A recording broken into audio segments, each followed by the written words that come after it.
حانم اپنی جینس اور شرٹ میں ہی رہنا چاہتی تھی، مگر ان سب کا دل رکھنے کے لیے اس نے یہ ڈریس پہن تو لیا تھا، لیکن اب اس کے لیے چل پانا مشکل ہو رہا تھا۔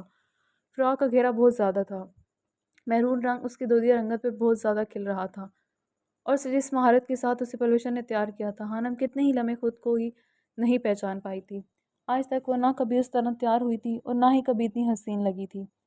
اس نے دونوں کلائیوں میں مہرون رنگ کی چوڑیاں پہن رکھی تھیں، جبکہ بال اس نے کھلے ہی رہنے دیے تھے۔ دوپٹے کو ایک جانب کندھے پر ڈالتی وہ پوری طرح سے تیار ہو چکی تھی۔ ہونٹوں پر پنک لپسٹک اور آنکھوں میں کاجل ڈالے وہ کسی کو بھی گھائل کرنے کی صلاحیت رکھتی تھی۔ پلوشا اسے تیار کرنے کے بعد اب خود ڈریس چینج کر رہی تھی جب حانم اسے بتاتی روم سے نکل آئی تھی۔ اسے اب اپنے مقصد پر فوکس کرنا تھا، یہ نکاح کسی قیمت پر نہیں ہونے دینا تھا۔ او خدایا، یہ کس مصیبت میں پھنس گئی ہوں میں۔ حانم جو ہمیشہ سیڑھیاں پھلانگتے ہوئے طے کر جاتی تھی، اس وقت فراق کے بڑے سے گھیرے کی وجہ سے اسے چل پانا بھی محال ہو رہا تھا۔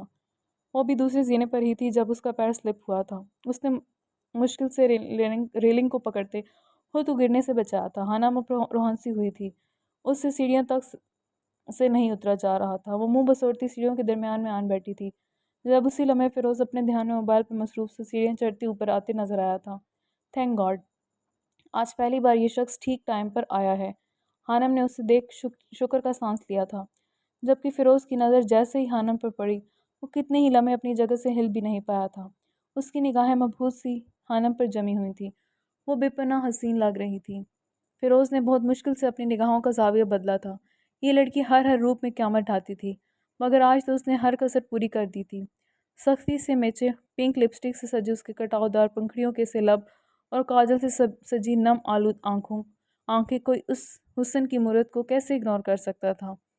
فیروز اپنی پیشانی مسلتا بھول چکا تھا کہ وہ فون پر کس سے اور کیا بات کر رہا تھا۔ اس نے فون بند کرنا ہی ٹھیک سمجھا تھا۔ حانم کو اس طرح بیچارہ مددگار سیڑھیوں پر بیٹھے دیکھ وہ حیران ہوتا اس کے قریب آیا تھا۔ کیا ہوا؟ حانم کی آنکھوں میں آنسو دیکھ اسے لگا تھا کہ شاید کسی نے حانم کو کچھ کہا ہے، جبکہ وہ بار بار اپنی نگاہوں کا زاویہ بدلتا اس کے حسین سراپے سے نگاہیں ہٹانے کی کوشش کر رہا تھا، مگر پھسل کر اس کے حسین روپ پر ہی جا رہی تھی، مجھ سے نیچے نہیں اترا جا رہا۔ حانم نے اپنی گھنیری پلکیں اٹھا کر اسے اپنی پریشانی سے آگاہ کیا تھا، جبکہ فیروز کتنے ہی لمحے یقین نہیں کر پایا تھا کہ یہ وہی لڑکی ہے جو ہر وقت اس کے ناک میں دم کرنے کو تیار رہتی تھی۔ لیکن کبھی کبھار ایسے ڈری سہمی ہرنی بن جاتی تھی کہ فیروز بھی سمجھ نہیں پاتا تھا کہ اس کا اصل روپ کون سا ہے۔ اس وقت وہ اتنی معصوم اور کیوٹ لگ رہی تھی کہ اسے وہ ہر شے بھلاتا اپنی چوڑی ہتھیلی اس کے آگے پھیلا گیا تھا۔ حانم نے ایک نظر اس کی مضبوط ہتھیلی کو دیکھا تھا اور اگلے ہی لمحے اپنے نازک ہاتھ اس کے حوالے کر دیا تھا۔ پھر اس دوسرا ہاتھ اسی کمر میں حمائل کرتا، اسے پوری طرح سے سہارا دیتا سیڑھیوں سے نیچے اتار لایا تھا۔ اپنی کمر پر سرکتے اس کی انگلیوں کی لمس پر حانم کا دل زور سے دھڑکا تھا، مگر اس نے یہ واضح نہیں ہونے دیا تھا کہ اسے کچھ فرق پڑا ہے، جبکہ اندر سے اس کی حالت انتہائی خیر ہو چکی تھی۔ نیچے اترتے ہی وہ فوراً فیروز کی گرفت سے اپنا ہاتھ نکالتی فاصلے پر ہوئی تھی۔ اس کی سانس پھول چکی تھی۔ بظاہر وہ دونوں ایک دوسرے کے سامنے کچھ بھی ظاہر نہیں کر رہے تھے، مگر اندر سے ان کی دھڑکنیں ان سے بغاوت کر چکی تھیں۔ شاہنور اندر آتے ہی میرب کو تلاش کرنے لگی تھی۔ گھر سے میرب بہت برے موڈ کے ساتھ آئی تھی۔ اسے میرب کی بہت زیادہ فکر ہوئی تھی، جو اسے ابھی کہیں نظر نہیں آ رہی تھی۔ السلام علیکم، کیسی ہو شاہنور؟ ہمنا نے شاہنور کے قریب آتے اسے سلام کیا تھا، جس پر شاہنور نے بہت ہی نرمی اور خوشگواریت کے ساتھ اسے جواب دیا تھا۔ ہمنا جو اس سے شرمندہ سی تھی، اس کے اتنے اچھے رویے پر وہ اس لڑکی کی مزید دیوانی ہوئی تھی۔ اسے شاہنور بہت زیادہ پسند آئی تھی۔ دھیمے سے مزاج کی مالک کسی بھی بات کا برا نہیں مانتی تھی۔ ہمنا اچھے سے جانتی تھی کہ ارشیان اس کے ساتھ کس بری طرح پیش آیا ہوگا۔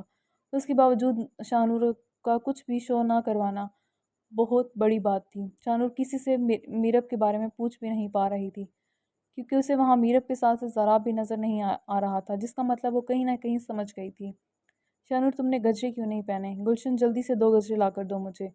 ہمنا شاہنور کے خالی ہاتھ دیکھ حیرانی سے بولی تھی۔ وہاں تقریباً سب لڑکیوں نے ہی گجرے پہنے ہوئے تھے۔ ہمنا کی بات پر شاہنور ایک دم گھبرا گئی تھی۔ ارشیان خان نیازی کی دی گئی دھمکی ابھی تک اس کے کانوں میں گونج رہی تھی۔ وہ اس شخص کے خلاف تو کبھی مر کے بھی نہیں جا سکتی تھی۔ اس کے دل کی اولین ترجیح تھا وہ شخص۔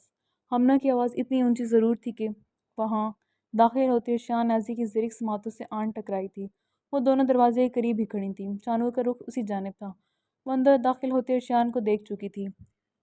ارشیان نے اس کی جانب نہیں دیکھا تھا، مگر اس کی سماعتیں پوری طرح سے ادھر ہی متوجہ تھیں۔ نہیں، مجھے گجرے نہیں پہننے۔ شاہنور جلدی سے منع کرتی، اس شخص کے خوف سے ہکلا گئی تھی۔ کیوں؟ گجرے تو سب لڑکیوں کو بہت پسند ہوتے ہیں نا؟ ہمنا اس کے انکار پر حیران ہوتے بولی تھی۔ وہ مجھے الرجی ہے پھولوں سے۔ شاہنور کو فوری طور پر کوئی بہانہ نہیں ملا تھا۔ جس لڑکی نے کبھی جھوٹ نہیں بولا تھا، آج وہ اس شخص کے خوف کی وجہ سے کامتے لہجے میں اپنی زندگی کا پہلا جھوٹ بول گئی تھی۔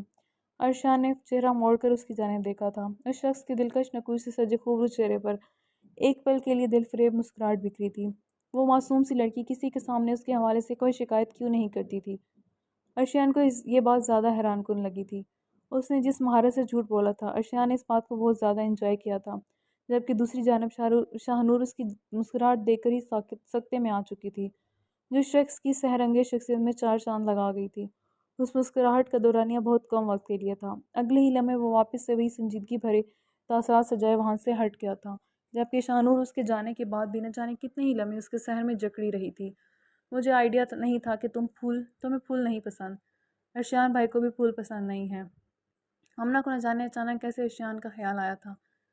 شاہنور تو چاہتی ہی یہی تھی کہ اس کی بات کی جائے۔ وہ اتنے غصے والے کیوں ہیں؟ آپ لوگ ان سے بات کیسے کرتے ہیں؟ آپ کو ڈر نہیں لگتا؟ شاہنور کے دل و دماغ میں پوری طرح سے اس شخص کا خوف بیٹھ چکا تھا۔ وہ شروع سے ایسے ہی ہیں۔ وہ سب گھر والوں سے کافی دور رہتے ہیں، اور اگر کبھی ان سے کوئی بات کرنی پڑ جائیں تو ٹانگیں کام جاتی ہیں۔ بہت زیادہ غصے والے ہیں۔ ہمنا نے سوچ کر ہی جھرجھری سی لی تھی۔ کیا وہ انگیج ہیں؟ میرا مطلب ہے کیا ان کی لائف میں کوئی لڑکی ہے؟ شاہنور اب ہمنا سے کھل کر بات کر رہی تھی۔ اس کی بات پر ہمنا مسکرا دی تھی۔ ان کی لائف میں صرف وہ خود ہی ہیں، کوئی لڑکی نہیں ہے، اور نہ کسی کو لگتا ہے کہ کبھی کوئی لڑکی آئے گی۔ وہ اس مخلوق سے دور رہنا ہی پسند کرتے ہیں۔ ہم نے سنا تھا ایک بار کہ ان کے فارم ہاؤس پر کسی لڑکی کو دیکھا گیا ہے، پر ہم جانتے ہیں کہ یہ دشمنوں کی پھیلائی افواہ سے زیادہ کچھ نہیں تھا۔ ارشیان بھائی اور لڑکی، یہ بات بہت ہی مزاح خیز لگتی ہے۔ جاری ہے۔ ہاں جی گائز، تو کیسی لگی آپ کو آج ہی قسط؟ کمنٹ سیکشن میں اپنی رائے کا اظہار ضرور کریں۔ اپنے اچھے فیڈ بیک دیتے رہیں تاکہ ایسے ہی ہم آپ کے لیے بہترین ناول اپلوڈ کریں۔ اپنا بہت سارا خیال رکھیے گا، دعا میں یاد رکھیے گا، میرے چینل کو سبسکرائب کرنا مت بھولیں۔ پھر حاضر ہوں گے نئی قسط کے ساتھ۔ خدا حافظ۔